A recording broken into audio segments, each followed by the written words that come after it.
ನಮಸ್ಕಾರ. ಕ್ಷಯ ರೋಗ ಕಟ್ಟುಕತೆ ಮತ್ತು ಸತ್ಯ ವಿಶೇಷ ಕಾರ್ಯಕ್ರಮಕ್ಕೆ ಸ್ವಾಗತ. ನಾನು ಮಧು ನಾಗೇಶ್. ವೀಕ್ಷಕರೇ, ಕ್ಷಯ ರೋಗ ಟಿಬಿ ಅಂದ ತಕ್ಷಣ ಜನರಲ್ಲಿ ಭಯ ಶುರುವಾಗಿಬಿಡುತ್ತೆ. ಟಿಬಿ ಕಾಯಿಲೆ ಒಂದು ಬಾರಿ ಬಂದ್ಬಿಟ್ರೆ ಸಾಕು, ಅದನ್ನ ಗುಣಮುಖ ಆಗೋದೇ ಇಲ್ಲ, ವಾಸಿ ಆಗೋದೇ ಇಲ್ಲ ಲೈಫ್ ಲಾಂಗ್ ಅನ್ನೋ ಭಯ, ಆತಂಕ ಸಾಕಷ್ಟು ಜನರಲ್ಲಿದೆ. ಹಾಗೆ ಟಿಬಿ ಕಾಯಿಲೆಯ ಬಗ್ಗೆ ಸಾಕಷ್ಟು ಕಟ್ಟುಕತೆಗಳನ್ನು ಜನ ನಂಬಿಕೊಂಡಿದ್ದಾರೆ ಅಂತಲೇ ಹೇಳಬಹುದು.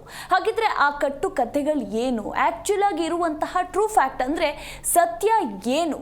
ಕ್ಷಯರೋಗ ಬಂದ ನಂತರ ಅದಕ್ಕಿರುವಂತಹ ಚಿಕಿತ್ಸೆಗಳು ಯಾವ್ಯಾವ ರೀತಿ, ನಮ್ಮ ಜೀವನ ಶೈಲಿಯನ್ನು ನಾವು ಯಾವ ರೀತಿ ಬದಲಾವಣೆ ಮಾಡಿಕೊಳ್ಬೇಕು ಅನ್ನೋದರ ಕುರಿತಾಗಿ ಸಾಕಷ್ಟು ಮಾಹಿತಿಯನ್ನು ತಿಳಿಸ್ಕೊಡೋದಕ್ಕೆ ನನ್ನ ಜೊತೆ ಇದ್ದಾರೆ ಮೆಡಿಕವರ್ ಹಾಸ್ಪಿಟಲ್ನ ಶ್ವಾಸಕೋಶ ತಜ್ಞರಾಗಿರುವಂತಹ ಮಂಜುನಾಥ್ ಬಿಜಿ ಅವರು. ಮೊದಲಿಗೆ ಅವರನ್ನು ಕಾರ್ಯಕ್ರಮಕ್ಕೆ ವೆಲ್ಕಮ್ ಮಾಡೋಣ. Hello doctor, welcome to the show.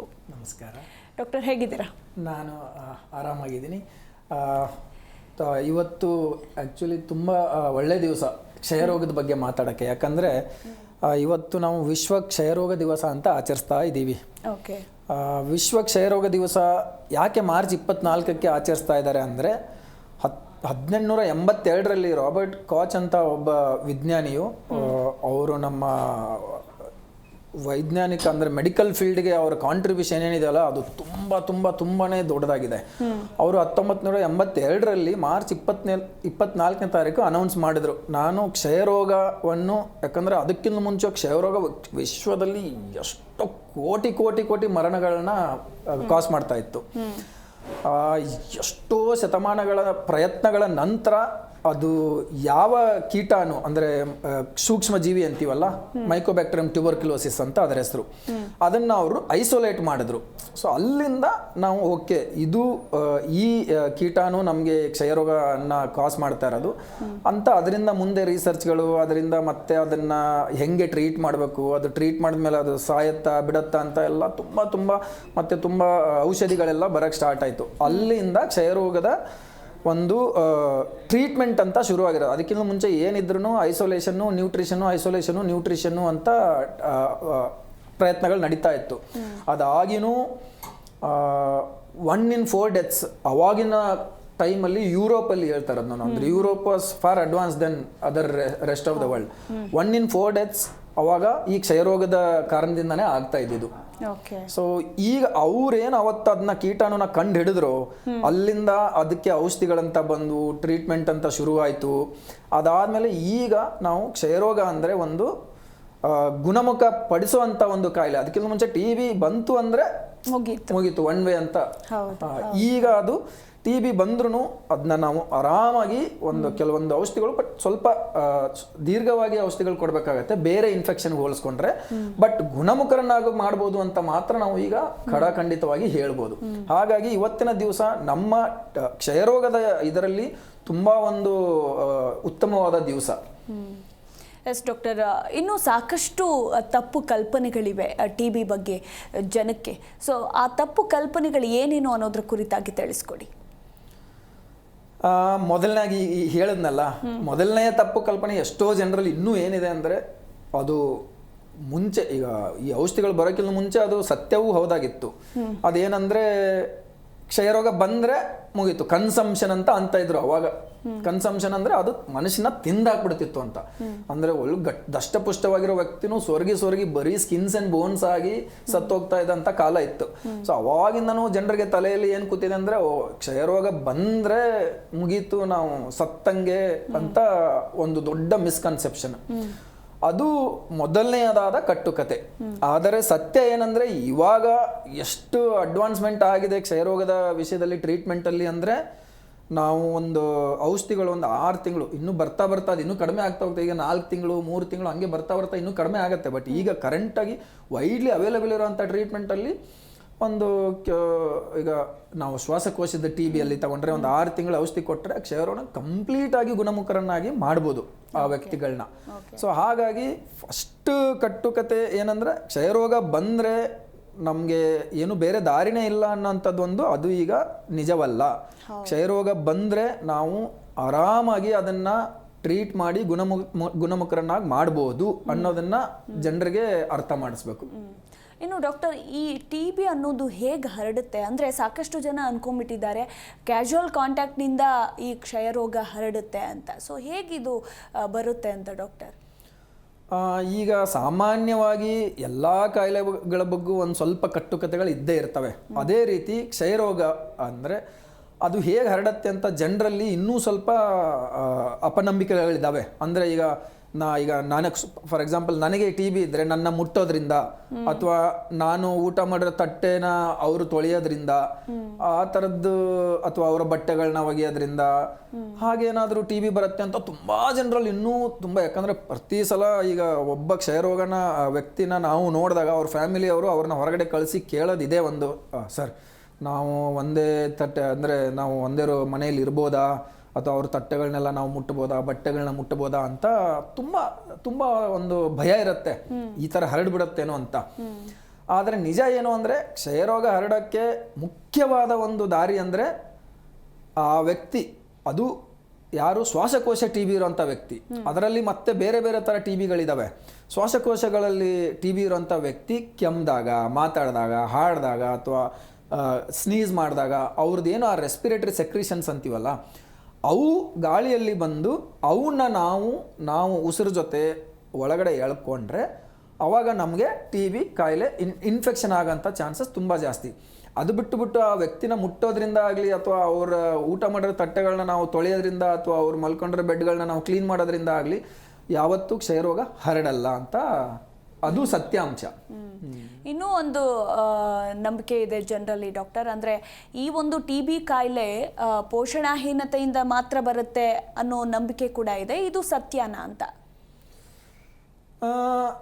ಇದನ್ನ ನಾನು ಅಪನಂಬಿಕೆ ಅಂತ ಹೇಳಲ್ಲ, ಇದು ಒಂಥರ ಅರ್ಧ ಸತ್ಯನೇ ಹೌದು. ಯಾಕಂದರೆ ಕ್ಷಯರೋಗ ಈಗ ಒಂದೇನಂದರೆ ಒಂದು ಟಿ ಬಿ ಕೀಟಾನು ನಮ್ಮ ಶರೀರದೊಳಗಡೆ ಬರೋದು ಮತ್ತು ಅದು ಕಾಯಿಲೆನ ಮಾಡೋದು ಅಂಥದ್ದು. ಈಗ ಟಿ ಬಿ ಕೀಟಾನು ನಮ್ಮ ಭಾರತದಲ್ಲಿ ಒಂದಷ್ಟು ಲೆಕ್ಕಾಚಾರಗಳ ಪ್ರಕಾರ 35-40 ಕೋಟಿ ಜನ, ಅಂದರೆ ಪ್ರಾಕ್ಟಿಕಲಿ 1 in 3 persons ಅನ್ಕೋಬೋದು, ಅವ್ರಿಗೆ ಟಿ ಬಿದು ಇನ್ಫೆಕ್ಷನ್ ಆಗಿರುತ್ತೆ, ಬಟ್ ಅದು ಕಾಯಿಲೆಯಾಗಿ ಪರಿವರ್ತನೆ ಆಗಿರಲ್ಲ.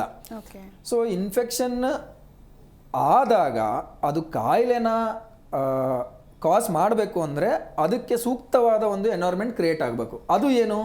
ಮಾಲ್ ನ್ಯೂಟ್ರಿಷನ್ ಅಂತೀವಿ. ಅಂದರೆ ನಮ್ಮ ಊಟ ತಿಂಡಿ ಪ್ರೋಟೀನ್ ಅಂಶಗಳು ನಾವು ಕಡಿಮೆ ತಿಂದಾಗ ನಮ್ಮ ಬಾಡಿಯಲ್ಲಿ ಇಮ್ಯುನಿಟಿ ಪವರ್ ಕಡಿಮೆ ಆಗೋಂಥದ್ದು.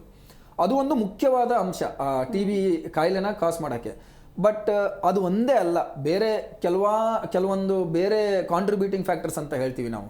ಫಾರ್ ಎಕ್ಸಾಂಪಲ್ ಯಾರಿಗಾದ್ರೂ ಬೇರೆ ಏನೋ ಕಾಯಿಲೆ ಇದೆ, ಈಗ ರುಮೆಟಾಯ್ಡ್ ಆರ್ಥರೈಟಿಸ್, ಅದಕ್ಕೆ ಅವರು ಇಮ್ಯುನೋಸಪ್ರೆಸಿವ್ ಡ್ರಗ್ಸ್ ತಗೊಳ್ತಾ ಇರ್ತಾರೆ, ನಮ್ಮ ಇಮ್ಯುನಿಟಿನ ಅದಕ್ಕೆ ಕಮ್ಮಿ ಮಾಡುತ್ತೆ. ಅಥವಾ ಆಲ್ಕೋಹಾಲಿಕ್ಸ್ ತುಂಬ ದಿನ ಕುಡಿಯೋರು, ಅವ್ರದ್ದು ಇಮ್ಯುನಿಟಿ ಫುಲ್ ಇದು ವೀಕ್ ಆಗುತ್ತೆ. ಹಾಗೆ ಕಿಡ್ನಿ ಕಾಯಿಲೆ, ಲಿವರ್ ಕಾಯಿಲೆ, ಈ ಥರ ಇರೋವಂಥ ವ್ಯಕ್ತಿಗಳು ಅಥವಾ HIV ಸೋಂಕು ಇರೋವಂಥ ವ್ಯಕ್ತಿಗಳು, ಇವರಲ್ಲಿ ಓವರ್ ಆಲ್ ಇಮ್ಯುನಿಟಿ ಕಡಿಮೆ ಆಗುತ್ತೆ. ಅದು ಕೀಟಾಣು ಬಾಡಿ ಒಳಗಡೆ ಇದ್ದಾಗ ನಮ್ಮ ಇಮ್ಯುನಿಟಿ ಕಡಿಮೆ ಆದರೆ ಅದು ಕಾಯಿಲೆನ ಮಾಡುತ್ತೆ. ಸೊ ಕ್ಷಯರೋಗ ಬರೀ ಮಾಲ್ ನ್ಯೂಟ್ರಿಷನ್ ವ್ಯಕ್ತಿಗಳಲ್ಲೇ ಬರುತ್ತೆ ಅಂತಲ್ಲ, ಬೇರೆ ವ್ಯಕ್ತಿಗಳಲ್ಲೂ ಬರ್ಬೋದು. ಬಟ್ ಆ ಮಾಲ್ ನ್ಯೂಟ್ರಿಷನ್ನು ಒಂದು ಡೆಫಿನೆಟ್ಲಿ ಕಾಂಟ್ರಿಬ್ಯೂಟಿಂಗ್ ಫ್ಯಾಕ್ಟರ್ ಅಂತ ಹೇಳ್ಬೋದು ನಾವು. ಓಕೆ. ಇನ್ನು ಡಾಕ್ಟರ್, ಈಗ ಕಾಯಿಲೆ ಅನ್ನೋದು ಇವನು ಬಡವನ ಶ್ರೀಮಂತನ ಅಂತ ನೋಡಿ ಬರೋದಿಲ್ಲ. ಅವನು ಎಷ್ಟೇ ಶ್ರೀಮಂತನಾಗಿದ್ರೂ ಕೂಡ ಕಾಯಿಲೆ ಅನ್ನೋದು ಬಂದೇ ಬರುತ್ತೆ. ಬಟ್ ಈ ಟಿ ಬಿ ಕಾಯಿಲೆ ಕೇವಲ ಬಡವರಲ್ಲಿ ಮಾತ್ರ ಕಾಣಿಸ್ಕೊಳ್ಳುತ್ತೆ ಅನ್ನೋ ನಂಬಿಕೆ ಕೂಡ ನಮ್ಮ ಜನರಲ್ಲಿದೆ. ಸೊ ಈ ವಿಚಾರಕ್ಕೆ ಏನು ಹೇಳ್ತೀರಾ? ಇದು ಮಾತ್ರ ಕಟ್ಟುಕತೆನೆ. ಯಾಕಂದ್ರೆ ನಾವು ಈಗ ಎಷ್ಟೋ ಲಕ್ಷಾಂತರ ಟಿ ಬಿ ಪೇಷಂಟ್ಗಳನ್ನ ನೋಡಿರ್ತೀವಿ. ಯಾವತ್ತು ಅದು ಇವ್ರು ಬರೀ ಬಡವರು ಅಂತ ಯಾವತ್ತೂ ಇಲ್ಲ. ಎಷ್ಟೋ ಜನ ವೆಲ್ ಟು ಡೂ ಫ್ಯಾಮಿಲಿಯಿಂದ ಬರೋರ್ಗು ಟಿ ಬಿ ಆಗತ್ತೆ. ಈಗ ಅವ್ರಿಗೆ ನಾವು ಕೆಲವೊಂದ್ಸಲ ನಿಮಗೆ ಟಿ ಬಿ ಅಂತ ಹೇಳಿದಾಗ ಅವ್ರನ್ನ ನಂಬಿಸೋದು ಕಷ್ಟ ಆಗತ್ತೆ ಹೊರತು, ಬಟ್ ಅದು ಟಿ ಬಿನೇ ಇರುತ್ತೆ. ಸೊ ಹಾಗಾಗಿ ಇದು ಬರೀ ಬಡವರಲ್ಲಿ ಬರುತ್ತೆ ಅಂತ ಏನಿಲ್ಲ.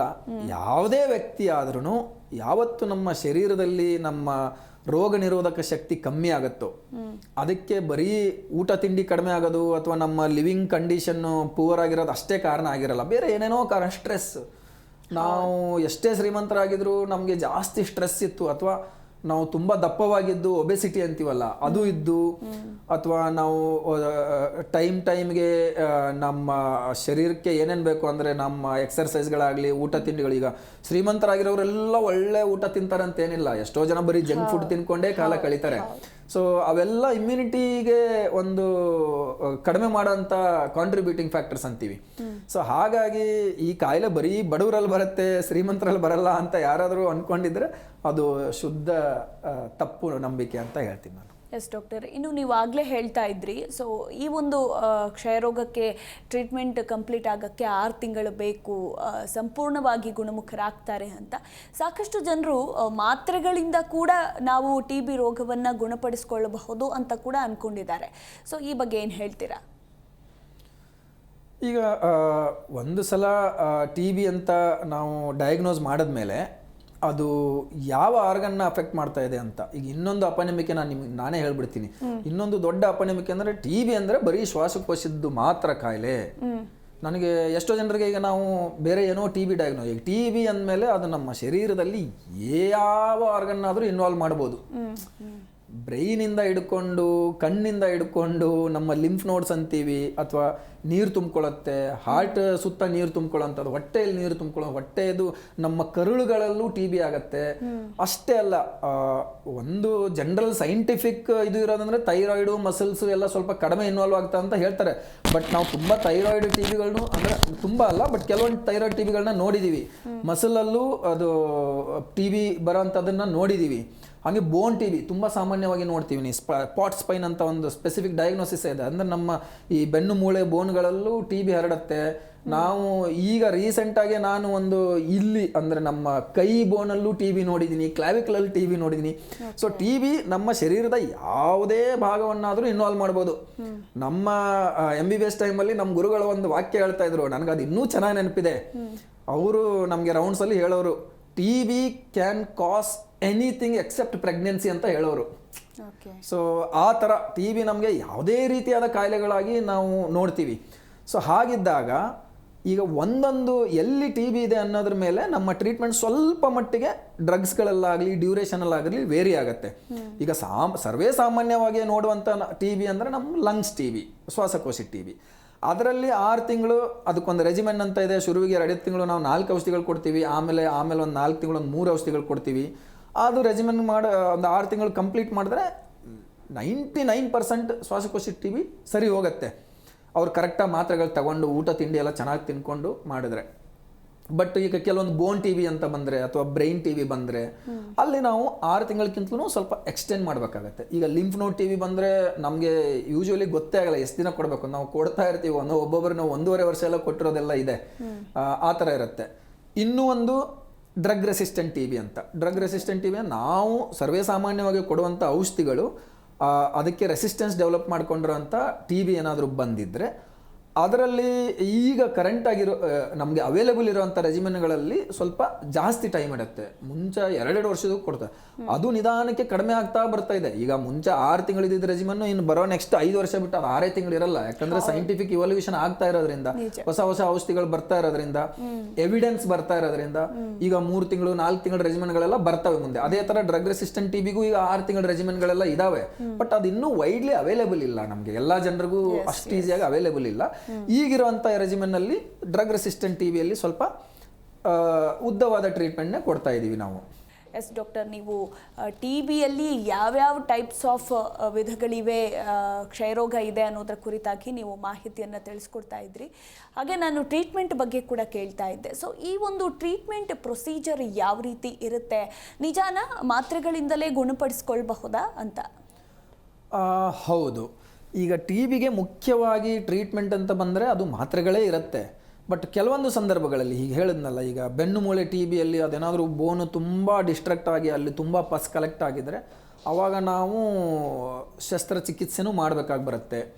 ಕೆಲವೊಂದು ಸಲ ಈಗ ಬ್ರೈನ್ ಸುತ್ತಮುತ್ತ ಮೆನಿಂಜೈಟಿಸ್ ಅಂತೀವಿ. ಮೆನಿಂಜೈಟಿಸ್ ತುಂಬ ಸಿವಿಯರ್ ಆದಾಗ ಹೈಡ್ರೋಸೆಫೆಲಸ್ ಅಂದರೆ ಬ್ರೈನಿನ ನಮ್ಮ ವೆಂಟ್ರಿಕಲ್ಸ್ ಅಂತ ಬರ್ತವೆ, ಅಲ್ಲಿ ನಮ್ಮ CSF ಫ್ಲೂಯಿಡ್ ಇದೆಲ್ಲ ತುಂಬ ಜಾಸ್ತಿಯಾಗಿ ಹೈಡ್ರೋಸೆಫೆಲಸ್ ಅಂತ. ಆ ಟೈಮಲ್ಲಿ ಅದು ಯಾಕಂದರೆ ಅದು ಮತ್ತೆ ಬ್ರೈನ್ ಮೇಲೆ ಪ್ರೆಷರ್ ಎಫೆಕ್ಟ್ಸ್ ಆಗ್ತಾ ಇರುತ್ತೆ. ಅದನ್ನೆಲ್ಲ ತೆಗೆಯೋಕ್ಕೆ ನಾವು VP ಶಂಟಿಂಗ್ ಅಂತ ಮಾಡೋದು, ಸರ್ಜರಿಗಳು ಬೇಕಾಗಬಹುದು. ಕೆಲವೊಂದು ಲಿಂಫ್ ನೋಡ್ TBಗಳು ಅದು ಕ್ಯೂ ತುಂಬಿಕೊಂಡು ಬರ್ಸ್ಟ್ ಆಗೋಂಥ ಚಾನ್ಸಸ್ ಎಲ್ಲ ಇರ್ತವೆ. ಅದನ್ನೆಲ್ಲ ಅವಾಯ್ಡ್ ಮಾಡ್ಬೇಕಂದ್ರೆ ಅಲ್ಲಿ ನಾವು ಆ್ಯಂಟಿ ಗ್ರಾವಿಟಿ ಡ್ರೈನಿಂಗ್ ಅಂತ ಎಲ್ಲ ಮಾಡ್ತೀವಿ. ಸೊ ಈಗ ಕೆಲವೊಂದು ಸಲ ಟಿ ಬಿಯಿಂದ ನಮ್ಮ ಹಿಪ್ ಬೋನಲ್ಲಿ ಹಿಪ್ ಜಾಯಿಂಟಲ್ಲಿ ನೆಕ್ರೋಸಿಸ್ ಎಲ್ಲ ಆಗೋಗುತ್ತೆ, ಅಲ್ಲಿ ಮುಂದೆ ಹಿಪ್ ರಿಪ್ಲೇಸ್ಮೆಂಟ್ ಮಾಡೋಂಥ ಅವಶ್ಯಕತೆ ಬರ್ಬೋದು. ಸೊ ಹಾಗಾಗಿ ಆಲ್ದೋ ಮೇಯ್ನ್ ಟ್ರೀಟ್ಮೆಂಟ್ ಮಾತ್ರೆಗಳೇ ಇದ್ರೂ ಕೆಲವೊಂದು ಸಂದರ್ಭಗಳಲ್ಲಿ ನಾವು ಶಸ್ತ್ರಚಿಕಿತ್ಸೆ ಅಥವಾ ಬೇರೆ ಥರದ ಇಂಟರ್ವೆನ್ಷನ್ಸ್, ಈಗ ಎದೆಯಲ್ಲಿ ನೀರು ತುಂಬಿಕೊಳ್ಳುತ್ತೆ, ತುಂಬ ನೀರು ತುಂಬಿಕೊಳ್ಳುತ್ತೆ, ಅವಾಗ ಅವ್ರಿಗೆ ಉಸಿರಾಡಕ್ಕೆ ಪ್ರಾಬ್ಲಮ್ ಆಗುತ್ತೆ. ಸೊ ಅವಾಗ ಆ ನೀರನ್ನು ನಾವು ತೆಗಿಬೇಕಾದಂಥ ಸಂದರ್ಭಗಳು ಬರ್ತವೆ. ಹಾರ್ಟ್ ತುಂಬ ನೀರು ತುಂಬಿಕೊಂಡಾಗ ಹಾರ್ಟ್ ಸುತ್ತ ಪೆರಿಕಾರ್ಡಿಯಲ್ ಎಫಿಷನ್ ಅಂತ ಹೇಳ್ತೀವಿ, ಅವಾಗ ಅದನ್ನು ನಾವು ತೆಗಿಲೇಬೇಕಾಗತ್ತೆ, ಇಲ್ಲಾಂದರೆ ಹಾರ್ಟ್ನ ಕೆಲಸ ಮಾಡೋಕ್ಕೆ ಬಿಡಲ್ಲ. ಸೊ ಹಾಗಾಗಿ ಮಾತ್ರೆಗಳೇ ಕಾರ್ನರ್ ಸ್ಟೋನ್ ಆಗಿದ್ರು ಸಂದರ್ಭಕ್ಕೆ ತಕ್ಕಂತೆ ಕೆಲವೊಂದು ಸಲ ನಾವು ಇಂಟರ್ವೆನ್ಷನ್ಸ್ ಅಂತ ಮಾಡಬೇಕಾಗಿ ಬರುತ್ತೆ. ಬಟ್ ಮಾತ್ರೆಗಳ ಜೊತೆ ನಾನು ಯಾವಾಗಿದ್ರೂ ನನ್ನ ಪೇಷಂಟ್ಸಿಗೆ ಹೇಳೋದೇನೆಂದರೆ, ನಿಮ್ಮ ಊಟ, ನೀವು ಊಟನ ಈಗ ಊಟ ಅಂತ ತಿಳ್ಕೊಬಾರ್ದು, ನೀವು ಊಟನೂ ಟ್ರೀಟ್ಮೆಂಟ್ ಅಂತ ತಿಳ್ಕೊಬೇಕು. ಎಲ್ಲರಿಗೂ ಹೇಳ್ತೀನಿ ನಾನು, unless there is absolute contraindications, proteins ತಿನ್ನಿ, ನೀವು ಪನೀರ್ ತಿನ್ನಿ, ನೀವು ದಾಲ್ ತಿನ್ನಿ, ಅಥವಾ ಈಗ ಕೆಲವೊಬ್ರು ಮೊಟ್ಟೆ ತಿನ್ನೋರು ಇದ್ದರೆ ನೀವು ದಿನಕ್ಕೆ 3-4 ಮೊಟ್ಟೆ ತಿನ್ನಿ, ನಾನ್ ವೆಜ್ ತಿನ್ನೋರು ಇದ್ದರೆ ನೀವು ಚೆನ್ನಾಗಿ, ಎಲ್ಲರೂ ಅದನ್ನೇ ಕೇಳೋದು, ಸರ್ ಏನು ತಿನ್ನಬೇಕು, ಏನು ತಿನ್ನಬಾರ್ದು ಈ ಕಾಯಿಲೆಯಲ್ಲಿ. ನಾವು ಏನೇನು ತಿನ್ನಬಾರ್ದಂತ ಇಲ್ವೇ ಇಲ್ಲ ಈ ಕಾಯಿಲೆಯಲ್ಲಿ. ಇದು ತಿನ್ನೋದ್ರಿಂದ ಬರೋದಲ್ಲ, ನೀವು ತಿನ್ನೋದು ಕಮ್ಮಿ ಮಾಡಿದ್ರಿಂದ ಬರ್ತಾ ಇರೋದು, ಅಥವಾ ಕೆಟ್ಟ ಪದಾರ್ಥಗಳನ್ನ ತಿನ್ನೋದ್ರಿಂದ ಬರ್ತಾ ಇರೋದು. ನಾನು ಹೇಳೋದು ಹೆಲ್ದಿಯಾಗಿ ಹೈ ಪ್ರೋಟೀನ್ ಡಯಟ್ಟು ಎಲ್ಲ ಟಿ ಬಿ ಪೇಷಂಟ್ಗಳನ್ನು ಅದನ್ನ ಟ್ರೀಟ್ಮೆಂಟ್ ಅಂತ ತಗೊಂಡ್ಬಿಟ್ಟು ತಿನ್ಬೇಕೆ ಹೊರತು ಅದನ್ನ ಅವರು ಇಲ್ಲಪ್ಪ ನಮ್ಗೆ ಇಷ್ಟ ಬಂದರೆ ತಿಂತೀವಿ ಅಂತ ಅಲ್ಲ. ನಾನು ಹೇಳೋದು, ನಿಮ್ಮ ಮಾತ್ರೆಗಳು ಎಷ್ಟು ಇಂಪಾರ್ಟೆಂಟೋ ಅಷ್ಟೇ ನಿಮ್ಮ ಪೌಷ್ಟಿಕಾಂಶನೂ ಭಾಳ ಇಂಪಾರ್ಟೆಂಟ್, ಅದರಲ್ಲೂ ಎಸ್ಪೆಷಲಿ ಪ್ರೋಟೀನ್ಸ್ ಅಂತ ನಾನು ಹೇಳೋದು. ಇನ್ನು ಡಾಕ್ಟರ್, ಟಿ ಬಿ ಬಗ್ಗೆ ಲಸಿಕೆ ಮತ್ತು ಉಚಿತ ಆರೋಗ್ಯ ಸೇವೆಗಳು ಕೂಡ ಸಿಗುತ್ತೆ ಅಂತ ಗೊತ್ತಿದೆ, ಬಟ್ ಸಾಕಷ್ಟು ಜನರಿಗೆ ಅದು ಗೊತ್ತಿಲ್ಲ, ಅದ್ರ ಬಗ್ಗೆ ಹೇಳಿ. ಈಗ ನಮ್ಮ ಭಾರತದಲ್ಲಿ ಯೂನಿವರ್ಸಲ್ ವ್ಯಾಕ್ಸಿನ್ ಅಂತ ಮಾಡ್ತೇವೆ. ಹುಟ್ಟಿದಾಗ ಎಲ್ಲ ಮಕ್ಕಳಿಗೂ BCG ಬೀಳುತ್ತೆ. ನನಗೂ 2 BCG ಸ್ಕಾರ್ ಇದೆ, ಹಂಗೆ ನಮ್ಮ ಎಲ್ಲರಿಗೂ ಗೊತ್ತಿದೆ, ಮನೆಯಿಂದ ಎಲ್ಲರಿಗೂ ಒಂದೊಂದು BCG ಸ್ಕಾರ್ ಅಂತೂ ಇದ್ದೇ ಇದೆ. ಸೊ ಹಾಗಾಗಿ ಲಸಿಕೆ ನಮ್ದು ಯೂನಿವರ್ಸಲ್ ಪ್ರೋಗ್ರಾಮಲ್ಲಿದೆ, ಯಾರೇ ರಿಜಿಸ್ಟರ್ಡ್ ಬರ್ತಿರ್ತಾರೋ ಅವ್ರಿಗೆ ಲಸಿಕೆ ಅಂತೂ ಹಾಕ್ತಾರೆ. ಸೊ ಅದ್ರ ಬಗ್ಗೆ ನಾವು ಜಾಸ್ತಿ ಏನು ಯೋಚನೆ ಮಾಡಬೇಕಾಗಿಲ್ಲ. ಆದರೆ ಕೆಲವೊಬ್ರು ಏನಾದರೂ ಅಪನಂಬಿಕೆ ಇದ್ದರೆ ಈ ಲಸಿಕೆ ಹಾಕಿಸ್ಕೊಂಡ್ರೆ ಟಿ ಬಿ ಬರೋದೇ ಇಲ್ಲ ಅಂತ, ಅದು ಸುಳ್ಳು. ಯಾಕಂದರೆ ಈ ಲಸಿಕೆ ಇದು ಡೆಸ್ಪರೇಷನ್ ಮೆಷರ್ ಅಷ್ಟೇ ಹೊರತು ಕೆಲವೊಂದು ಚಿಕ್ಕ ವಯಸ್ಸಲ್ಲಿ ಸಿವಿಯರ್ ಟಿ ಬಿನ ಕಮ್ಮಿ ಮಾಡೋ ಅಂಥದ್ರಲ್ಲಿ ಸ್ವಲ್ಪ ಸಕ್ಸಸ್ಫುಲ್ ಆಗಿದೆ ಅನ್ನೋದು ಹೊರತು ಅದು ಮುಂದೆ ಅಡಲ್ಟ್ ಲೈಫಲ್ಲಿ ನಮಗೆ ಟಿ ಬಿ ಬರದೇ ಇರಂಗೆ ಮಾಡುತ್ತೆ ಅನ್ನೋದು ಏನೂ ಇಲ್ಲ ಒಂದು. ಸೊ ಲಸಿಕೆ ಹಾಕಿಸ್ಕೊಂಡ್ರೂ ಟಿ ಬಿ ಬರಬಹುದು.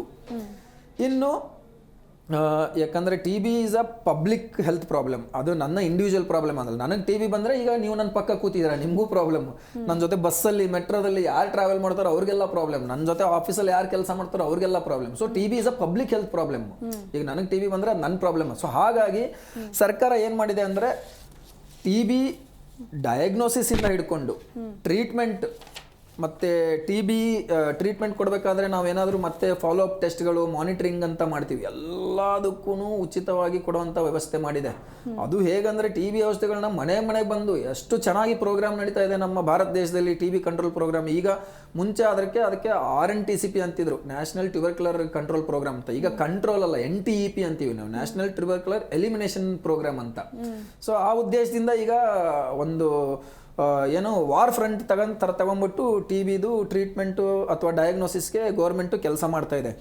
ಈಗ ಎಷ್ಟು ನಾನು ಪ್ರೈವೇಟ್ ಸೆಕ್ಟ್ರಲ್ಲಿ, ನಾನು 20 ವರ್ಷ ಗೌರ್ಮೆಂಟ್ ಸೆಕ್ಟ್ರಲ್ಲಿದ್ದು ಈಗ ಪ್ರೈವೇಟ್ ಸೆಕ್ಟ್ರಲ್ಲಿ ಇದ್ರೂ ನನಗೆ ಎಷ್ಟು ಖುಷಿ ಆಗುತ್ತೆ ಅಂದರೆ, ಗೌರ್ಮೆಂಟ್ ಸೆಕ್ಟ್ರಿಂದ ಅವ್ರದ್ದು ಹೆಲ್ತ್ ಕೇರ್ ವರ್ಕರ್ಸ್ ಆಗಲಿ ಅಥವಾ ಸೂಪರ್ವೈಸರ್ಸ್ ಆಗಲಿ ಬಂದು, ಸರ್ ನಿಮ್ಮ ಟಿ ಬಿ ಪೇಷಂಟ್ಸ್ಗೆ ಏನೇ ಪ್ರಾಬ್ಲಮ್ಮು ಅಥವಾ ಅವ್ರಿಗೆ ಏನು ಫ್ರೀಯಾಗಿ ಟೆಸ್ಟ್ ಮಾಡಬೇಕಾ, ನೀವು ಪ್ರೈವೇಟಲ್ಲಿದ್ದರೂ ಪರವಾಗಿಲ್ಲ ನಾವು ಟೆಸ್ಟ್ ಮಾಡಿಕೊಡ್ತೀವಿ, ನೀವು ಪ್ರೈವೇಟಲ್ಲಿದ್ದರೂ ಪರವಾಗಿಲ್ಲ ನಾವು ಟ್ರೀಟ್ಮೆಂಟ್ ಕೊಡ್ತೀವಿ, ಅವ್ರಿಗೆ ಏನೇ ಪ್ರಾಬ್ಲಮ್ಮು ಗೈಡೆನ್ಸು ನಾವು ಮನೆಗೆ ಹೋಗಿ ಟ್ರೇಸ್ ಮಾಡ್ತೀವಿ ಅವ್ರನ್ನ ಕಾಂಟ್ಯಾಕ್ಟ್ಸ್ನ ಅಂತ ಅಷ್ಟು ಬಂದು ನಮಗೆ ರಿಮೈಂಡ್ ಮಾಡ್ತಾ ಇರ್ತಾರೆ. ಸೊ ಅಷ್ಟು ಖುಷಿ ಆಗ್ತದೆ. ಸೊ ಈಗ ನಾವೇನು ಮಾಡ್ಬೇಕಂದ್ರೆ ಇದರ ಯುಟಿಲೈಸೇಷನ್ ಮಾಡಬೇಕು, ಜನರಿಗೆ ಅರಿವು ಮೂಡಿಸ್ಬೇಕು. ಟಿ ಬಿಗೆ diagnosis is free, treatment is free, follow up is free, everything is free from government side. So ಎಷ್ಟು ದಿನ ಬೇಕು, ಈಗ ಕೆಲವೊಂದ್ಸಲ ಮುಂಚೆ ಗೌರ್ಮೆಂಟಲ್ಲಿ ಸ್ವಲ್ಪ ಏನಾಗ್ತಿತ್ತು ಅಂದರೆ ಅವ್ರದ್ದು ಫಿಕ್ಸ್ಡ್ ಒಂದು ರೆಜಿಮೆನ್ ಇರ್ತಿತ್ತು, ಅದನ್ನೇ ಕೊಡ್ತಿದ್ರು. ಬಟ್ ಕೆಲವೊಂದು ಪೇಷಂಟ್ಸಲ್ಲಿ ನಾವು ಅದನ್ನ ಸ್ವಲ್ಪ ವೇರಿ ಮಾಡಬೇಕಾಗಿ, ಈಗ ಅದಕ್ಕೂ ಅವಕಾಶ ಇದೆ. ಈಗ ಒಬ್ಬ ಡಾಕ್ಟ್ರು ನಂದು ಈ ಪೇಷಂಟು, ನನಗೆ ಈ ಪೇಷಂಟ್ಗೆ ಇದು ಸ್ಟ್ಯಾಂಡರ್ಡ್ ರೆಜಿಮನ್ ಬೇಡ, ನನಗೆ ಅವ್ನು ಸ್ವಲ್ಪ ಸೈಡ್ ಎಫೆಕ್ಟ್ ಆಗ್ತಾ ಇದೆ, ಸ್ವಲ್ಪ ಕಡಿಮೆ ಡ್ರಗ್ಸು, ಮಾಡಿಫೈಡ್ ರೆಜಿಮನ್ ಅಂತ ಅವ್ರ ಸಪ್ಲೈಯಲ್ಲಿ ಇಲ್ಲ ಅಂದ್ರೂ ಅವ್ರು ಪ್ರೊಕ್ಯೂರ್ ಮಾಡಿಬಿಟ್ಟು ಕೊಡ್ತಾರೆ ಈಗ ಗೌರ್ಮೆಂಟು. ಸೊ ಆ ಥರ ಒಂದು ಪ್ರೋಗ್ರಾಮ್ ತುಂಬ ಚೆನ್ನಾಗಿ ನಡೀತಾ ಇದೆ ಸರ್ಕಾರದ ವತಿಯಿಂದ. ಸೊ ಹಾಗಾಗಿ ಯಾವುದೇ ಈಗ ಕಫ ಟೆಸ್ಟಲ್ಲಿ ಜೀನ್ ಎಕ್ಸ್ಪರ್ಟ್ ಅಂತ ಹೊರಗಡೆ ಮಾಡಿಸಿದ್ರೆ 2,200 2,500 ಎಲ್ಲ ಆಗುತ್ತೆ. ಅದನ್ನ ಗೌರ್ಮೆಂಟು ಲೆಫ್ಟ್ ಟು ರೈಟು ಫ್ರೀಯಾಗಿ ಮಾಡ್ಕೊಡ್ತಾ ಇದೆ. ಮುಂಚೆ ಆದರೆ ಸ್ವಲ್ಪ ಕಾರ್ಟ್ರಿಜ್ ಬರ್ತಾ ಇಲ್ಲ, ಅದು ಪ್ರಾಬ್ಲಮ್. ಈಗ ಒಂದಿನದಲ್ಲಿ ರಿಪೋರ್ಟ್ ಕೊಡ್ತಾರೆ ನಮಗೆ, ಗೌರ್ಮೆಂಟಿಂದ ಹೇಳ್ತಾರೆ ನಾನಿದು. ಸೊ ಹಾಗಾಗಿ ಯಾರಿಗೆ ಏನೇ ಡೌಟ್ ಇದ್ರು ಟಿ ಬಿ ಬಗ್ಗೆ, ನಿಮಗೆ ಫೈನಾನ್ಸಸ್ ಬಗ್ಗೆ ತಲೆನೇ ಕೆಡಿಸ್ಕೊಳ್ಳೋದೇನೆ ಉಚಿತವಾಗಿ ಡಯಾಗ್ನೋಸಿಸು ಟ್ರೀಟ್ಮೆಂಟ್ ತಗೊಳ್ಳೋಂಥ ಅವಕಾಶ ನಮ್ಮ ಸರ್ಕಾರ ಮಾಡಿಕೊಟ್ಟಿದೆ ನಮಗೆ. Yes doctor. ಹಾಗಿದ್ರೆ ಈ ಒಂದು ಟಿ ಬಿ ಕಾಯಿಲೆಯಿಂದ ಬಳಲ್ತಾ ಇರೋರು ಸಮಾಜದಿಂದ ದೂರ ಇರಬೇಕಾ ಅನ್ನೋ ಒಂದು ಪ್ರಶ್ನೆ ಕೂಡ ಬರುತ್ತೆ. ಸೊ ಈ ಬಗ್ಗೆ ಏನು ಹೇಳ್ತೀರಾ ಅಂತ? ಇದ್ರ ಬಗ್ಗೆ ಸ್ವಲ್ಪ ಹೇಳೋದೇನು ಅಂದರೆ, ಒಂದು ಟ್ಯಾಬು ಅಂತೀವಿ. ಟ್ಯಾಬು ಅಂದರೆ ಒಬ್ರಿಗೆ ಯಾರೋ ಟಿ ಬಿ ಬಂದರೆ ಅವ್ರ ಬಗ್ಗೆ ಅಸಹ್ಯ ಪಡೋವಂಥದ್ದು, ಅಥವಾ ನಮಗೆ ಟಿ ಬಿ ಬಂದರೆ ನಾವು ಅಯ್ಯೋ ಏನಪ್ಪ ಈಗ ನಂಗೆ ಟಿ ಬಿ ಇದೆ ಅಂತ ಹೇಳ್ಕೊಂಬಿಟ್ರೆ ಜನರು ನನ್ನ ಬಗ್ಗೆ ಏನು ತಿಳ್ಕೊಳ್ತಾರೋ, ನನ್ನಿಂದ ದೂರ ಓಡೋಗ್ಬಿಡ್ತಾರೆ. ಯಾಕಂದರೆ ಅದೇ ಅಪನಂಬಿಕೆ ಹೇಳಿದ್ನಲ್ಲ, ಮುಟ್ಟೋದ್ರಿಂದ ಅಥವಾ ಜೊತೆ ಊಟ ಮಾಡೋದ್ರಿಂದ ಬರುತ್ತೆ ಅಂತ ತುಂಬ ಜನರಲ್ಲಿ ಅಪನಂಬಿಕೆ ಇರೋದ್ರಿಂದನೇ ಇದೊಂದು ಟ್ಯಾಬು ಬಂದುಬಿಟ್ಟಿದೆ. ಅದನ್ನು ನಾವು ಹೋಗಲಾಡಿಸ್ಬೇಕು. ಈಗ ವ್ಯಕ್ತಿಗೆ ಟಿ ಬಿ ಬಂದರೆ ನಾನು ಸ್ಪ್ರೆಡ್ ಮಾಡೋಕ್ಕೆ ಒಂದೇ ದಾರಿ, ಅವನು ಒಂದು ಕೆಮ್ಮು ಅಂಥದ್ದು ಅಥವಾ ಅವ್ರು ಕೆಮ್ಮು ಅಂಥದ್ದು, ಸ್ನೀಸ್ ಮಾಡೋ ಅಂಥದ್ದು, ಹಾಡಿದಾಗ ಮಾತಾಡಿದಾಗ ಅವರ ರೆಸ್ಪಿರೇಟರಿ ಸೆಕ್ರೇಷನ್ನ ನಾವು ಇನ್ಹೇಲ್ ಮಾಡ್ಕೊಂಡ್ರೆ ಮಾತ್ರ ನಮ್ಗೆ ಟಿ ಬಿ ಬರೋದು. ಸೊ ಹಾಗಾಗಿ ಅವ್ರನ್ನ ನೀವು ಹೋಗ್ಬಿಟ್ಟು ಎಲ್ಲೋ ಜೈಲಲ್ಲಿ ಇಟ್ಟಂಗೆ ಇಡೋವಂಥ ಅವಶ್ಯಕತೆ ಏನಿರಲ್ಲ. ಸೊ ಸಮಾಜದಿಂದ ದೂರ ಇರೋಂಥ ಅವಶ್ಯಕತೆ ಇಲ್ಲ.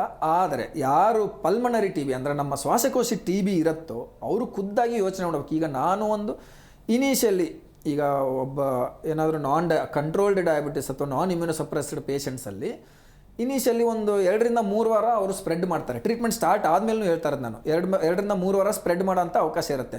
ಸೊ ಯಾರು ಫಸ್ಟ್ ಶ್ವಾಸಕೋಶಕ್ಕೆ ಟಿ ಬಿ ಅಂತ ಡಯಾಗ್ನೋಸ್ ಆಗ್ತಾರೋ ಅವರು ಮಾಸ್ಕ್ ಹಾಕೊಳ್ಳೋಕೆ ಸ್ಟಾರ್ಟ್ ಮಾಡಬೇಕು. ಚೆನ್ನಾಗಿ ಒಳ್ಳೆ ಟೈಟ್ ಫಿಟ್ಟಿಂಗ್ ಮಾಸ್ಕ್. ಕೆಲವೊಬ್ರು ಹಾಕೊಳ್ತಾರೆ ಮೂಗು ಕೆಳಗಡೆ ಮಾಸ್ಕ್ ಹಾಕ್ಕೊಂಡು ನಾನು ಮಾಸ್ಕ್ ಹಾಕ್ಕೊಂಡಿದ್ದೀನಿ, ಅಲ್ಲ, ಫುಲ್ಲು ಒಳ್ಳೆ ಮಾಸ್ಕು ಟೈಟಾಗಿ ಹಾಕ್ಕೊಂಡು ಅವರು ಬಟ್ ಪಬ್ಲಿಕ್ ಟ್ರಾನ್ಸ್ಪೋರ್ಟ್ನ ಅಂದರೆ ಯಾಕಂದರೆ ಕ್ಲೋಸ್ ಸ್ಪೇಸ್ ಇರ್ತವೆ. ಕ್ಲೋಸ್ ಸ್ಪೇಸಲ್ಲಿ ಈಗ ಅವರು ಈಗ ಎಷ್ಟೇ ಅಂದ್ರೂ ಅವ್ರು ಕೆಮ್ಮಿದ್ದೇ ಇರುತ್ತೆ. ಸೊ ಹಾಗಾಗಿ ಇನಿಷಿಯಲಿ ಒಂದು 2 ರಿಂದ 3 ವಾರ ಸಿಂಪ್ಟಮ್ಸ್ ಕಮ್ಮಿ ಆಗೋವರೆಗೂ ಅವರು ತಮ್ಮನ್ನೇ ಕ್ಲೋಸ್ಡ್ ಸ್ಪೇಸಿಂದ ಹೊರಗಡೆ ಇಟ್ಕೋಬೇಕೆ ಹೊರತು ಅವ್ರು ವಾಕಿಂಗ್ ಮಾಡಬಾರ್ದು ಹೊರಗಡೆ ಅಂತ ಏನಿಲ್ಲ, ಅವರು ವಾಕಿಂಗ್ ಮಾಡ್ಬೋದು. ಪ್ರಾಬ್ಲಮ್ ಬರೋದು ನಾವು ಒಂದೇ ರೂಮು ಮುಚ್ಚಿದಂಥ ರೂಮಲ್ಲಿ ಅವ್ರ ಜೊತೆ ದೀರ್ಘವಾದ ಕಾಲ ಕಳೆದಾಗ ನಮಗೆ ಅವರಿಂದ ಟಿ ಬಿ ಹರಡೋಂಥ ಚಾನ್ಸಸ್ ಇರುತ್ತೆ. ಅದು ಎಲ್ಲ ಟಿ ವಿಯಲ್ಲ, ಬರೀ ಶ್ವಾಸಕೋಶ ಟಿ ವಿಯಲ್ಲಿ ಮಾತ್ರ. ಈಗ ಯಾರಿಗೋ ಲಿಂಫ್ ನೋಡ್ ಟಿ ಬಿ ಇದೆ, ಬ್ರೈನ್ ಟಿ ಬಿ ಇದೆ, ನೀರು ಟಿ ಬಿ ಇದೆ ಅಥವಾ ಹೊಟ್ಟೆ ಟಿ ಬಿ ಇದ್ದರೆ ಅವ್ರು ಹರಡಲ್ಲ ನಮಗೆ ಟಿ ಬಿ. ಸೊ ಹಾಗಾಗಿ ಅವ್ರನ್ನ ಸಮಾಜದಿಂದ ದೂರ ಇಡೋದು ಆ ಥರದ್ದೇನು ಅವಶ್ಯಕತೆ ಇಲ್ಲ. ಒಂದು ಶುರುವಿಗೆ ಒಂದು 2 ರಿಂದ 3 ವಾರ ರೆಸ್ಪಿರೇಟರಿ ಪ್ರಿಕಾಷನ್ಸ್ ತಗೊಂಡ್ರೆ ಸಾಕು. ಈಗ ಅವರಿಂದ ಒಂದು 6 ಫೀಟ್ ದೂರ ಮೇಂಟೈನ್ ಮಾಡೋದು, ಅವ್ರು ಕೆಮ್ಮಿದಾಗ ಮಾತಾಡಿದಾಗ ನಾವು ಅವ್ರದ್ದು ಇನ್ಹೇಲ್ ಮಾಡಬಾರ್ದು ಅನ್ನೋದು ಹೊರತು. ಅದಾದಮೇಲೆ ಒಂದು 3-4 ವಾರ ಆದಮೇಲೆ they can lead normal life ಬೇರೆಯವ್ರ ಥರ. ಇನ್ನು ಡಾಕ್ಟರ್ MDR ಟಿ ಬಿ ಅದು ಕೂಡ ಒಂದು ಟೈಪು, ಅಂದರೆ ಮಲ್ಟಿ ಡ್ರಗ್ ರೆಸಿಸ್ಟೆಂಟ್. ಈ ಒಂದು ಟಿ ಬಿ ಬಂದುಬಿಟ್ರೆ ಗುಣಮುಖ ಆಗೋದೇ ಇಲ್ಲ ಲೈಫ್ ಲಾಂಗ್ ಅಂತ ಕೆಲವರು ಅಂದ್ಕೊಂಡಿದ್ದಾರೆ, ನಿಜಾನಾ? ನಿಜವಂತರೂ ಅಲ್ಲ, ಖಂಡಿತವಾಗಿ. ಒಂದೇನಂದರೆ ಇದರಲ್ಲಿ ಈಗ ಕರೆಂಟ್ಲಿ ನಮಗೆ ವೈಡ್ಲಿ ಅವೈಲೇಬಲ್ ಇರೋ ರೆಜಿಮೆಂಟ್ಸಲ್ಲಿ ಸ್ವಲ್ಪ ದೀರ್ಘವಾದ ರೆಜಿಮೆಂಟ್ಗಳಿದ್ದಾವೆ. ಸೊ 6 ತಿಂಗಳಲ್ಲೇ ಗುಣಮುಖರಾಗೋ ಅಂಥದ್ದೇನಿಲ್ಲ. ಮತ್ತು ಇಂಜೆಕ್ಟೇಬಲ್ಸ್ ಬರ್ತವೆ, ಇಂಜೆಕ್ಷನ್ಸ್ ಎಲ್ಲ ತಗೋಬೋದು. ಅದು ಈಗ ಬರ್ತಾ ಇಂಜೆಕ್ಷನ್ಸ್ ಅಂತೂ ಹೋಗಿ ಆಲ್ ಓವರ್ ರೆಜಿಮೆನ್ನು ಬರ್ತಾ ಇದ್ದಾವೆ. ಈಗ ಅವೈಲೇಬಿಲಿಟಿದು ಸ್ವಲ್ಪ ಈಗ ಸದ್ಯಕ್ಕೆ ಇಶ್ಯೂ ಇದೆ ಅಷ್ಟೇ. ಬಟ್ ಬರೋ ಟೈಮಲ್ಲಿ ಅದನ್ನು ಎಲ್ಲ ಬರೀ ಮಾತ್ರೆಗಳಿಂದನೇ ಸರಿ ಮಾಡೋ ಅಂಥ ರೆಜಿಮೆಂಟ್ಗಳು ಬರ್ತಾ ಇದ್ದಾವೆ. ಮತ್ತು 4 ತಿಂಗಳು 6 ತಿಂಗಳು ರೆಜಿಮೆಂಟ್ಗಳು ಬರ್ತಾ ಇದ್ದಾವೆ. MDR ಟಿ ಬಿ ಹೇಳ್ತಾ ಇರೋದು. ಬಟ್ ಗುಣಮುಖರಾಗಲ್ಲ ಅನ್ನೋದಂತರೂ ಶುದ್ಧ ಸುಳ್ಳು. ಎಲ್ಲ MDR ಟಿ ಬಿಗೂ ಈಗ ಟ್ರೀಟ್ಮೆಂಟ್ ಇದ್ದಾವೆ. ಸ್ವಲ್ಪ ದೀರ್ಘವಾಗಿ ಜಾಸ್ತಿ ಮಾತ್ರೆಗಳು ಕೆಲವೊಂದ್ಸಲ ಇಂಜೆಕ್ಷನ್ಗಳು ತಗೊಳ್ಬೇಕಾಗಿ ಬರುತ್ತೆ ಅನ್ನೋದು ಬಿಟ್ಟರೆ ಅದು ಗುಣಮುಖ ಅಂತರೂ ಹಾಗೆ ಆಗತ್ತೆ. ಎಸ್ ಡಾಕ್ಟರ್, ವಿಶ್ವ ಕ್ಷಯರೋಗ ದಿನದಂದು ಜನರಿಗೆ ಬಹಳ ಚೆನ್ನಾಗಿ ಅರಿವು ಮೂಡಿಸ್ತಾ ಇದ್ದೀರಾ ಟಿ ಬಿ ಬಗ್ಗೆ. ಇನ್ನು ಜನಕ್ಕೆ ಹೇಳಬೇಕಾಗಿರುವಂತಹ ಅಂಶಗಳಿದ್ರೆ ನೀವು ಹೇಳಬಹುದು. ಇನ್ನೊಂದು ನಾನು ಮುಖ್ಯವಾಗಿ ನೋಡುವಂಥ ಮೂಢನಂಬಿಕೆ ಅನ್ಬೋದು, ಕಟ್ಟುಕತೆ ಅನ್ಬೋದು. ಅಂದರೆ ಜನರಲ್ಲಿ ಈಗ ಭಯ ಇರುತ್ತೆ. ನಾನು ಒಬ್ಬರದು ವ್ಯಕ್ತಿ ಹೆಂಗೆ ನೋಡಿದ್ದೀನಿ ಅಂದರೆ, ಅವ್ರಿಗೆ ರೂಟೀನ್ ಹೆಲ್ತ್ ಚೆಕ್ ಮಾಡಬೇಕಾದ್ರೆ ಒಂದು TB ಕ್ವಾಂಟಿಫರೆಂಟ್ ಗೋಲ್ಡ್ ಅಂತ ಟೆಸ್ಟ್ ಮಾಡಿಸ್ಕೊಂಬಿಡೋದು, ಬ್ಲಡ್ಡಲ್ಲಿ ಟೆಸ್ಟ್ ಮಾಡಿಸ್ಕೊಳ್ಳೋಂಥದ್ದು. ಅದು TB ಕ್ವಾಂಟಿಫರೆಂಟ್ ಗೋಲ್ಡ್ ಪಾಸಿಟಿವ್ ಬಂದಮೇಲೆ ಅವನು ಪಾಪ ಎಷ್ಟು ಭಯ ಪಟ್ಕೊಂಡ್ಬಿಟ್ಟಿದ್ದಾನಂದರೆ, ಅವನು 3 ದಿನ ಹೋಗಿ ಹೋಟ್ಲಲ್ಲಿ ರೂಮ್ ಮಾಡಿಕೊಂಡು ಹೋಟ್ಲ್ ಒಳಗಡೆ ಇದ್ದು 3ನೇ ದಿನ ನನ್ನ ಹತ್ರ ಬಂದು, ಯಾಕಂದ್ರೆ ಅದೇನೋ ಒಂದು ರಜೆ ಬಂದುಬಿಟ್ಟು ಅವ್ರಿಗೆ ಹಾಸ್ಪಿಟಲ್ ಬರೋಕ್ಕಾಗದೆ ಆ ಥರ ಆಗ್ಬಿಟ್ಟು ಬಂದುಬಿಟ್ಟು, ಡಾಕ್ಟ್ರೆ ಈ ರಿಪೋರ್ಟ್ ಪಾಸಿಟಿವ್ ಬಂದಿದೆ, ನನಗೆ TB ಇದೆ ಅಂತ. ಟಿ ಬಿ ಇದೆ. ಹಾಗಾಗಿ ನಾನು 2 ದಿನದಿಂದ ನಾನು ತುಂಬ ಭಯ ಆಗ್ತಾ ಇದೆ. ನನ್ನ ಮನೇಲಿ ಚಿಕ್ಕ ಮಕ್ಕಳಿದ್ದಾರೆ, ಅವ್ರ ಬಗ್ಗೆ ಭಯ ಆಗ್ತಾ ಇದೆ, ನನ್ನ ಹೆಂಡತಿ ಬಗ್ಗೆ ಭಯ ಆಗ್ತಾ ಇದೆ, ಅಪ್ಪ ಅಮ್ಮಂದ್ರೆಲ್ಲ ತುಂಬ ಏಜ್ಡು, ಅವ್ರಿಗೆ ಮಲ್ಟಿಪಲ್ ಕಾಯಿಲೆಗಳು ಬಿದ್ದಾವೆ, ಅವ್ರಿಗೆ ಸ್ಪ್ರೆಡ್ ಮಾಡಿಬಿಡ್ತೀನೇನೋ ಅಂತ ನಾನು 2 ದಿನದಿಂದ ಒಂದು ರೂಮಲ್ಲಿ ನಾನು ಹಾಕೊಂಡ್ಬಿಟ್ಟು ಕೂತಿದ್ದೀನಿ. ಈಗ ಬಂದು ನೀವು ಹೇಳಿ ನನಗೆ ಟ್ರೀಟ್ಮೆಂಟ್ ಮಾಡಿ ಏನು ಮಾಡಬೇಕು ಅಂತ ಗೈಡ್ ಮಾಡಿ ಅಂತ. ಸೊ ಅದು ಒಂದು ತುಂಬ ಜನರಲ್ಲಿ ನೋಡಿದ್ದೀನಿ ನಾನು. ಅದು ಟಿ ಬಿ ಕ್ವಾಂಟಿಫೆರಾನ್ ಗೋಲ್ಡ್ ಅದು ತುಂಬ ಈಸಿಯಾಗಿ ಅವೈಲೇಬಲ್ ಇದೆ ಹೊರಗಡೆ. ಬ್ಲಡ್ ಟೆಸ್ಟ್ ಅದೊಂದು ಮಾಡಿಸ್ಕೊಂಡ್ಬಿಟ್ಟು ಅದು ಪಾಸಿಟಿವ್ ಬರ್ತಿದ್ದಂಗೆ ಪ್ಯಾನಿಕ್ ಆಗೋ ಅಂಥದ್ದು ಒಂದು. ಈಗ ಪ್ರಾಬ್ಲಮ್ ಏನಂದರೆ ಆ ಟೆಸ್ಟ್ ಇದೆಯಲ್ಲ, ಅದು it is not a diagnosis for T B disease, it is just a diagnosis of T B infection ಅಂತೀವಿ ನಾವು. ಅದಕ್ಕೆ ನಾವು ಮುಂಚೆ ಲೇಟೆಂಟ್ ಟಿ ಬಿ ಅಂತಿದ್ವಿ, ಈಗ ಅದನ್ನು ಲೇಟೆಂಟ್ ಟಿ ಬಿ ಅಂತಾನೂ ಅಂತಿಲ್ಲ, ಟಿ ಬಿ ಇನ್ಫೆಕ್ಷನ್ ಅಷ್ಟೇ. ಸೊ ನಾವು ಏನು ನೋಡ್ಕೋಬೇಕು ಅಂದರೆ T B infection is different, ಅದು ಬೇರೆ, ಟಿ ಬಿ ಕಾಯಿಲೆ ಬೇರೆ. ನಾನು ಹೇಳಿದ್ನಲ್ಲ, ಈಗ ಭಾರತದಲ್ಲಿ 35ರಿಂದ 40 ಕೋಟಿ ಜನರಿಗೆ ಟಿ ಬಿ ಇನ್ಫೆಕ್ಷನ್ ಇದೆ. ಎಲ್ಲರೂ ಕಾಯಿಲೆ ಇರಲ್ಲ. ಸೊ ಅದು ಕಾಯಿಲೆ ಬರಬೇಕಂದ್ರೆ ನಮ್ಮ ಇಮ್ಯುನಿಟಿ ಕಡಿಮೆ ಆದಾಗ ಮಾತ್ರ ಕಾಯಿಲೆ ಬರುತ್ತೆ. ಸೊ ಹಾಗಾಗಿ ಯಾವುದೇ ಬ್ಲಡ್ ಟೆಸ್ಟಿಂದನೂ ನಾವು ಟಿ ಬಿ ಡಯಾಗ್ನೋಸ್ ಮಾಡೋಕ್ಕಾಗಲ್ಲ. ಟಿ ಬಿ ಡಯಾಗ್ನೋಸ್ ಮಾಡೋಕ್ಕೆ ಬೇರೆದೇ ದಾರಿಗಳಿದ್ದಾವೆ, ಬ್ಲಡ್ ಟೆಸ್ಟಿಂದ ಆಗಲ್ಲ ಅನ್ನೋದು ಒಂದನ್ನು ನಾವು ಅರಿವು ಮಾಡಿಕೊಡ್ಬೇಕು ಜನರಿಗೆ. ಎಸ್ ಡಾಕ್ಟರ್, ನಿಜಕ್ಕೂ ಕೂಡ ಕ್ಷಯರೋಗದ ಬಗ್ಗೆ ನಮ್ಮ ಜನರಿಗಿದ್ದಂತಹ ಕಟ್ಟುಕತೆ ಹಾಗೆ ಸತ್ಯ ಏನೇನು ಅನ್ನೋದ್ರ ಕುರಿತಾಗಿ ಸಂಪೂರ್ಣ ಡೀಟೇಲ್ಸನ್ನು ತಿಳಿಸಿಕೊಟ್ರಿ. Thank you so much. ವೀಕ್ಷಕರೇ, ನೋಡಿದ್ರಲ್ಲ ಟಿ ಬಿ ಬಗ್ಗೆ ಇದ್ದಂತಹ ಸತ್ಯ ಹಾಗೆ ನಿಜಾಂಶ ಏನು, ಕಟ್ಟುಕತೆ ಮತ್ತು ನಿಜಾಂಶ ಏನು ಅನ್ನೋದ್ರ ಕುರಿತಾಗಿ ನೀವು ಕೂಡ ಮಾಹಿತಿಯನ್ನು ತಿಳಿದುಕೊಂಡ್ರಿ. ಹಾಗೆ ಯಾವುದೇ ಆರೋಗ್ಯ ಸಮಸ್ಯೆ ಇದ್ರೂ ಕೂಡ ಆತಂಕ ಪಡಬೇಡಿ, ಪ್ಯಾನಿಕ್ ಆಗಬೇಡಿ, ಧೈರ್ಯದಿಂದ ಎದುರಿಸಿ ಅಂತ ಹೇಳ್ತಾ ನೋಡ್ತಾ ಇರಿ ಜೀ ಕನ್ನಡ ನ್ಯೂಸ್, ಸತ್ಯವೇ ಸುದ್ದಿಯ ಜೀವಾಳ.